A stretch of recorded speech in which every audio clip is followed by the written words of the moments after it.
Hi అండి, అందరికీ నమస్తే. మీరు కనుక మన ఛానల్ని ఫస్ట్ టైం చూస్తున్నట్లయితే కనుక మన ఛానల్ సబ్స్క్రైబ్ చేసుకోండి. అంతేకాదు పక్కనే ఉన్న బెల్ ఐకాన్ కూడా యాక్టివేట్ చేసుకోండి. ఫ్రెండ్స్, తెలంగాణలో ఉంటున్న దివ్యాంగులకు ఒక పెద్ద అప్డేట్ అయితే వచ్చిందండి. ఇది చిన్నది కాదు, చాలా పెద్ద అప్డేటే. దయచేసి వీడియో ఎక్కడ కూడా స్కిప్ చేయకండి. ఇది చాలా ఇంపార్టెంట్ మ్యాటరు. వీరి సదరం సర్టిఫికెట్లు ఇక పనిచేయవు. దయచేసి ఈ విషయాన్ని గుర్తుపెట్టుకొని మరి ఈ వీడియో లాస్ట్ వరకు చూడండి. అప్పుడైతేనే నేనేం చెప్పానన్నది కూడా అర్థమవుతుంది. తెలంగాణలో దివ్యాంగులకు ఇప్పుడు ఇస్తున్న ఈ సదరం సర్టిఫికెట్లు ఏవైతే ఉన్నాయో అవి ఇక మీదట పని చేయవంటండి. దానికి సంబంధించిన పూర్తి వివరాలు మీకైతే చదివి వినిపిస్తాను. దివ్యాంగులకు గుర్తింపు కార్డులు కింద పూర్తి వివరాలు అయితే ఉన్నాయండి, చదివి వినిపిస్తాను. తెలంగాణలో దివ్యాంగులకు వైకల్య శాతాన్ని అనుసరించి ఇప్పటి వరకు జారీ చేస్తున్న సదరం ధ్రువపత్రాలను ప్రభుత్వం స్వస్తి పలకనుంది. వీటి స్థానంలో యూడిఐడి యూనిఫైడ్ డిజబుల్డ్ ఐడెంటిటీ కార్డులు అయితే జారీ చేయనుంది. ఇప్పటికే ఈ కార్డులు దేశవ్యాప్తంగా వివిధ రాష్ట్రాల్లో అందుబాటులోకి వచ్చాయి. తెలంగాణలోనూ ఈ విధానం ఆదివారం అంటే ఈ నెల 16వ తేదీ నుంచి అమల్లోకి వస్తుందని వైద్యులు చెబుతున్నారు. ఖమ్మం సర్వజన ఆసుపత్రి వైద్యులు ఇటీవల గుజరాత్లోని గాంధీనగర్లో శిక్షణ పొంది వచ్చారు. దివ్యాంగుల వైకల్య శాతం ఆధారంగా నిర్ధారించిన రంగుల్లో యూడిఐడి కార్డులు జారీ చేస్తారు. ఒక్కసారి కార్డు జారీ చేస్తే ఇక పునరుద్ధరించుకోవాల్సిన అవసరం ఉండదు. దేశంలో ఎక్కడికి వెళ్ళినా ఈ కార్డు పనిచేస్తుందని, రైళ్లు బస్సుల్లో ప్రాధాన్యం సహా ఇతరత్ర దివ్యాంగులకు లభించే అన్ని సౌకర్యాలు పొందవచ్చు. ఇప్పటి వరకు ఇస్తున్న సదరం ధ్రువపత్రాలు తెలంగాణలో మాత్రమే పనిచేస్తున్నాయి. దేశంలోని ఇతర రాష్ట్రాల్లో వీటిని పరిగణనలోకి తీసుకోవటం లేదు. సదరం ధ్రువపత్రంతో వైకల్యాన్ని వైద్యులు నిర్ధారించిన మెడికో లీగల్ కేసులకు ఇది పనిచేయదు. ఇక నుంచి జారీ చేయనున్న యూడిఐడి కార్డులు మెడికో లీగల్ కేసుల్లో కీలకం కానున్నాయి. ఇప్పటికున్న విధానంలో వైకల్యం నిర్ధారించే విషయంలో వైద్యులు కాస్త ఉదారంగా వ్యవహరించే వీలుంది. వైకల్య శాతాన్ని పెంచి చూపించినా తప్పు పట్టేవారు లేరు. కొత్త విధానంలో ఆన్లైన్లో వైకల్య శాతం జనరేట్ అవుతుంది. దివ్యాంగుడిని వైద్యులు పరీక్షించి గుర్తించిన లోపాలను ఆన్లైన్లో నమోదు చేయాల్సి ఉంటుంది. ఈ లోపాల ఆధారంగా వైకల్య శాతం నమోదవుతూ ఉంటుంది. ఒకసారి జనరేట్ అయిన శాతాన్ని మార్చడం, పెంచడం లేదా తగ్గించడం వైద్యుడి చేతిలో ఉండదు. ఈ ప్రక్రియ అంతా ఆన్లైన్లో సాగుతుంది. ఇందుకు ప్రత్యేక సాఫ్ట్వేర్ రూపొందించారు. శాతాన్ని అనుసరించి యూడిఐడి కార్డులను రంగులు ఇస్తారు. ఒకే దేశం ఒకే కార్డు అనే నినాదంతో ఇది దేశవ్యాప్తంగా పనిచేస్తుంది. మరి ఈ యూడిఐడి కార్డు ఎలా అప్లై చేసుకోవాలి, దానికి సంబంధించిన వివరాలు కూడా ఇక్కడ ఇచ్చారండి. నేను ఇక్కడ యారో మార్క్ అయితే చూపిస్తున్నాను కదా కింద. ఆ యారో మార్కు దగ్గర ఒక యాప్ అయితే ఇచ్చారండి. అది ఒక వెబ్సైట్ అండి. ఆ వెబ్సైట్లోకి వెళ్ళి మన పేరు నమోదు చేసుకుంటే, అంటే మన పూర్తి వివరాలు, మన సదరం సర్టిఫికెట్ కావాల్సిన పూర్తి వివరాలన్నీ మనం అందులో పొందుపరిస్తే కనుక మనకు ఒక మెసేజ్ వస్తుంది.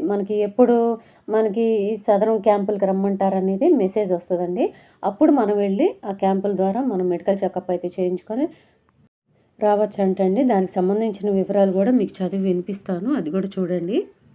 దివ్యాంగుల పోర్టల్ స్వావలంబన కార్డు gov.inలో మీ పేరు నమోదు చేసుకోవాల్సి ఉంటుంది. మీ సేవా కేంద్రాలు లేదా సొంతంగా మొబైల్లోనూ స్లాట్ బుక్ చేసుకోవచ్చు. వైద్య పరీక్షలకు వెళ్లేందుకు తేదీని తెలుపుతూ సందేశం వస్తుంది. నిర్దేశ తిథిలో ఆసుపత్రికి వెళితే వైద్యులు పరీక్షించి వైకల్య శాతాన్ని ఆన్లైన్లో నమోదు చేస్తారు. శాశ్వత ప్రాతిపదికన జారీ చేసిన యూడిఐడి కార్డు పోస్ట్లో ఇంటికి పంపుతారు. పూర్తి స్థాయిలో మార్గదర్శకాలు రావాల్సి ఉంది. చూశారు కదండి యూడిఐడి కార్డుకు సంబంధించిన పూర్తి వివరాలు. ఇక మీదట తెలంగాణలో వన్ నేషన్ వన్ కార్డు లాగా ఈ సాధారణ సర్టిఫికెట్లు కూడా ఒకటే కార్డు మీద రన్ అవుతాయి అంటండి. అంటే దేశంలో ఎక్కడికి వెళ్ళినా మనకి ఈ కార్డు పనికొచ్చేలాగా చేస్తారంట. ఆ కార్డు వస్తే, యూడిఐడి కార్డు వస్తే మాత్రం మనకి దేశంలో ఎక్కడైనా చెల్లుబాటు అవుతుంది అంటండి. ప్రస్తుతానికి తెలంగాణ రాష్ట్రంలో ఇచ్చే ఈ సదరం సర్టిఫికెట్లు ఏవైతే ఉన్నాయో అది ఈ తెలంగాణ రాష్ట్రం వరకే పనికొస్తున్నాయి. యూడిఐడి కార్డు అయితే వస్తే మాత్రం తప్పనిసరిగా దేశంలో ఎక్కడికి వెళ్ళినా ఆ కార్డు చెల్లుబాటు అనేది ఉంటుందంట. సో ఇది ఇంతకుముందు వేరే రాష్ట్రాల్లో కూడా ఆల్రెడీ నడుస్తుందంట. యూడిఐడి కార్డులు అయితే రన్నింగ్‌లోనే ఉన్నాయి వేరే రాష్ట్రాల్లో కూడా. ప్రస్తుతానికి తెలంగాణ రాష్ట్రంలో కూడా ఇది కంపల్సరీ చేయబోతున్నారు. రేపు 16వ తేదీ నుంచి దీన్ని అమల్లోకి తీసుకొస్తారంటండి యూడిఐడి కార్డులకి. మొత్తంగా యూడిఐడి కార్డుల మీదనే బేస్ అయి ఉంటదంట ప్రతి ఒక్కటి కూడా. సో మీరైతే తెలంగాణలో దివ్యాంగులు ఎవరైతే ఉన్నారో దయచేసి వాళ్ళందరూ ఒకటే గుర్తుపెట్టుకోండి. మీకు తెలిసిన ఎంతమంది ఉంటే అంతమందికి షేర్ చేయండి. ఎందుకంటే పాపం దివ్యాంగులు చాలామందికి ఈ విషయం తెలియకపోవచ్చండి. ఇది 16వ తేదీ నుంచి అంటే ఈ రోజు నుంచే అమల్లోకి రాబోతుంది.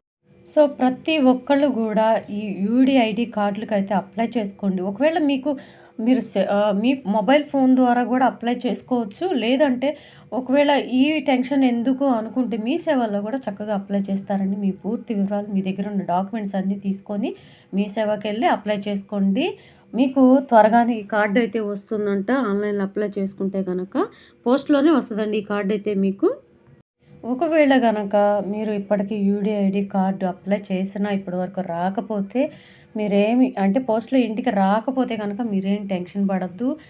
మీ కార్డ్ జారీ చేశారా లేదా అన్న వివరాలు మీకు ఇక్కడ వెబ్‌సైట్ ఇచ్చారు కాబట్టి ఆ వెబ్‌సైట్‌లోకి లాగిన్ అయ్యి మీ కార్డ్ వచ్చిందా లేదా కూడా చెక్ చేసుకో. ఒకవేళ పోస్ట్‌లో రాకపోతే గనక మీరేం కంగారు పడొద్దు. మనకు ఆల్రెడీ జారీ చేస్తే గనక ఎటువంటి ప్రాబ్లమ్ లేదు. అది తర్వాత నిదానంగా అయినా వస్తుందండి. సో ఇదండి ఈరోజు తెలంగాణలో ఉంటున్న దివ్యాంగుల కోసం వచ్చిన అప్డేట్.